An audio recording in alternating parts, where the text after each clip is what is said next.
What's up, guys, and welcome back to my channel. Today, we explore the controversy surrounding Vice President Kamala Harris and the criticisms regarding her speech style, specifically the accusation of using a Blaccent.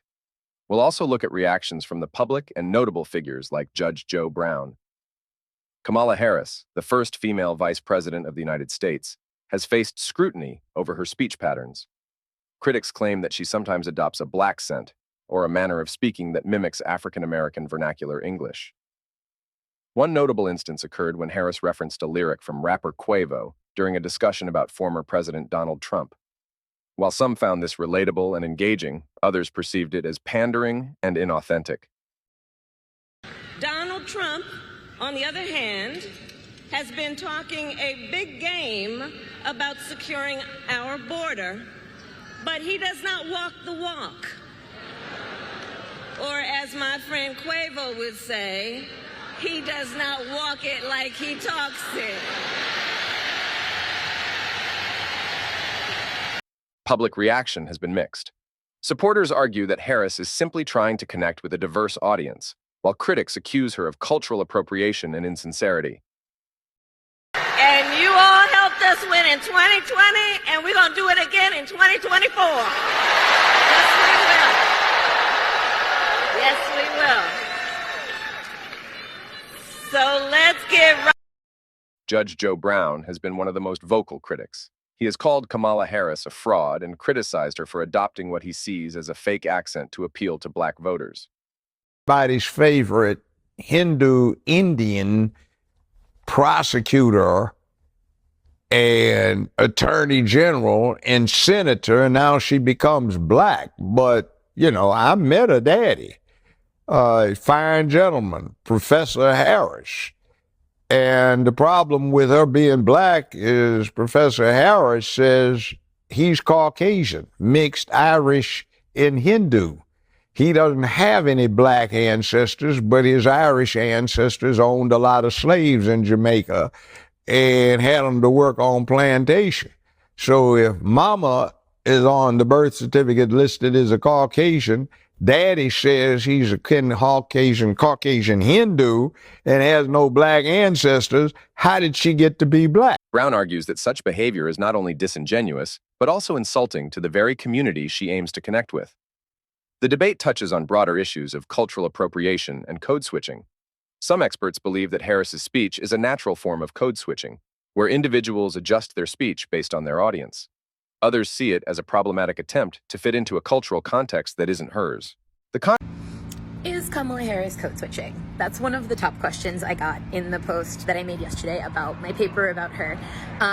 The paper is on my website for free, which is linked in this description. But the answer to this question is actually really hard.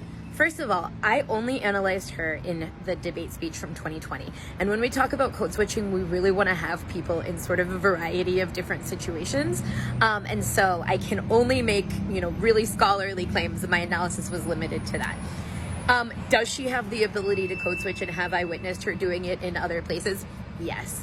Is this inauthentic or a result of her political training or some sort of nefarious conspiracy? No. Does every single politician engage in using different linguistic styles when they talk to different audiences? Yes. Does every human do this? Yes, right? You do not sound the same to your children as to your boss, as to your mom, as to your pastor. You don't, right? That's weird when people don't have styles that are more or less formal, more or less aligned with their professional identity versus their personal identity, different parts of their ethnic or gender identity, right? We just change things because who we are is a little bit different in different situations. People have seen this. I've written about this with Obama. Other people have written about this with Hillary Clinton. Various Republican politicians do it. But I will see that the pressure to change or to command multiple styles is less if your default style is something closer to the prestige one. So nobody's asked me, does Joe Biden code switch?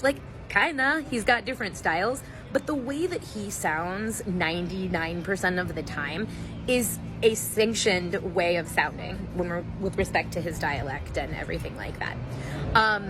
With Kamala Harris, she sometimes needs to highlight different parts of her experience. So when she is in California, I would bet that her vowels are more California. When she leaves, maybe less so. When she talks to Black audiences, she uses a style that helps her relate more with Black audiences. She would probably do that regardless of whether she were a political candidate or not. I do it. Everyone I know does it. So it's this interesting question about, like, is it inauthentic to maintain different styles? No, everybody does.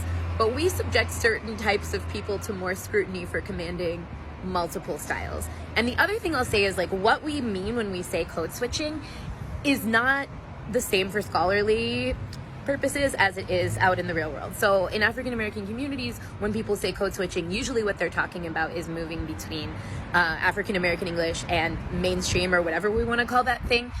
In the scholarly literature, we tend to call that style shifting, recognizing the point that I was just making about style. And when we say code switching, we usually mean moving between two things that are more like distinct languages. So there's a really famous paper on bilingualism by Shanna Popluck called "Sometimes I Started a Sentence in English y terminó en Español."